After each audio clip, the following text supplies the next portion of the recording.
अस्सलाम वालेकुम जी काश्तकार भाइयों, आप ये देखें ये ब्रॉडकास्टर के ज़रिए से जो है वो डीएपी और एसओपी खाद जो है ये मकई की बिजाई से पहले जो है इस पर डाली जा रही है। आखिरी मराहल में है खेत।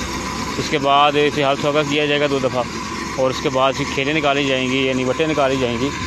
तो देख सकते हैं कि इस वक्त जो है ज़मीन के पहले जो है उसे रूटावेटर लगाया गया, इसी तरह से ज़मीन की मिट्टी को बारीक किया गया है। और अब जो है वो ये देख सकते हैं कि रूटावेटर के बाद जो है ज़मीन के अंदर जो है वो ब्रॉडकास्टर यानी मशीन के ज़रिए से खाद जो है इसको जो है वो डाला जा रहा है। तो देखें इससे ये 5 से 10 मिनट लगते हैं 6 एकड़ जो है वो खाद डालने में।